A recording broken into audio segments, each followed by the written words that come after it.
15 तारिखनि गेजेराव जुदि सारखौ जुदि हगाराब्ला स्टेट गभर्नमेन्ट बा सेन्ट्रेल गभर्नमेन्टआ जोंनो मा होदों 4 लाखआव दिनै बेखौ बुंनोबो लाजिथाव नांगौ जिथु थांनाय 22 तारिखआव गुबुन केम्पआवहाय सोनानै दोनफैदों फिसा रुमावहाय दोनदों बिनि थाखाय जों एक्स NDFB प्लास आरो ओरैहाय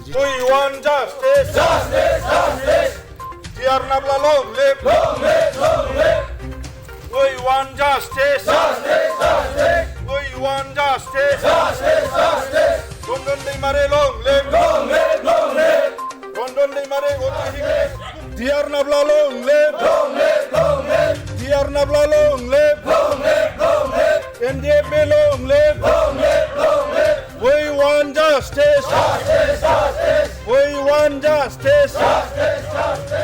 আমি প্রতিবাদ কারণে আজি দেখে Diar nabla long live. Diar nabla long live. NDFB long live. We want justice. We want justice. थांनाय 22 तारिखआव गुबुन केम्पआवहाय सोनानै दोनफैदों फिसा रुमावहाय दोनदों बिनि थाखाय जों एक्स NDFB प्लास आरो ओरैहाय जेसेबां बर' रायजो राजाफोर दं बिथांमोना दिनै दुखु मोनदों गोसोआव गाबदों आरो बे दोनफैनायनिबो सिगां न'खरनि मानसिनोबो खोन्थायाखै आरोबाव ओरैहाय एक्स NDFBनि जेसेबां लिडारफोर दङ बिथांमोननोबो खोन्थानाय जायाखै बिनि थाखाय जों बे कार्यक्रमखौ जों धरना कार्यक्रमखौ ओरैनो फिसायै जों लादों किन्तु जों उनाव लाफिनबावगोन 15 तारिखनि गेजेराव जुदि सारखौ जुदि हगाराब्ला आं खावलायगोन बर' रायजो राजा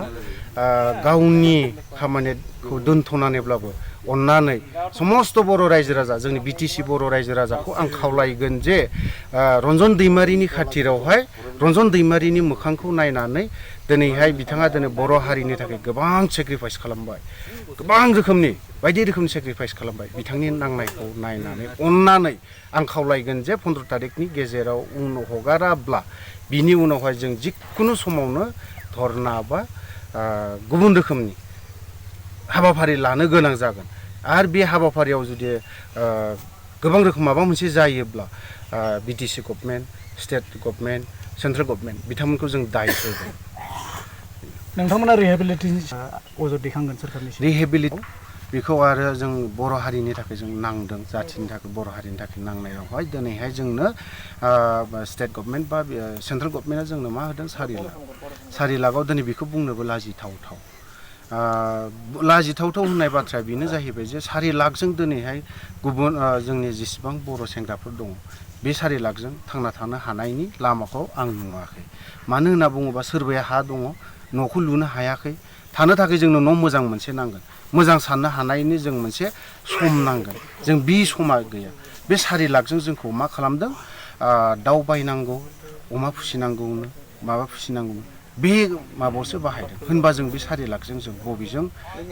जों थांना थानो हागोन ओंखायनो जोङो बे 4 लाखखौ जों रावबो थांना थानो हाया बेजों आरो बेजों लोगोसे रिहेबिलिटेसना फ्रायानो गोबाङानो NDFBनि केडारफोरा रावबो मोनाखै बेखौ मोनाखै स्टाइपिनाखौ रेगुलार नङा आरो बेखौबो होयो मालाबा 6-5 बिदि माननि गेजेरावसो खनसे होयो किन्तु बिनि सिगां रेगुलार होयोब्ला बेखौ आं खावलायगोन मोजां होनांगौ दिनैनि बे प्रेस मिटनि गेजेरजों क'क्राझार जिल्ला कमिटि एक्स NDFB फोरनि जिल्ला आफादगिरि हिसाबै आं बेखौनो खावलायहरनानै दाबि दैखांनाय जायोदि दिनै BTR गोरोबथा जाखांनायनि उनावबो रन्जन दैमारि सारजों लोगोसे एक्स NDFB नि केडारफोरा जोबथेसालिनिफ्राय उदां जानो हायैजों लोगोसे जि बिदायनि सायावबो दासिमबो गोजोनै थानो हायैनि थाखाय BTR सरकार आसाम सरकार सेन्ट्रेल सरकारनिसिम जों दुखु मोननायजों लोगोसे थाबैनो उदां खालामनानै होनांगौ होननानै दाबि खालामहरनाय जायो आरो दिनैनि बे प्रेस मिटनि गेजेरजों आं बेखौनो बुंबावनो लुबैयो दि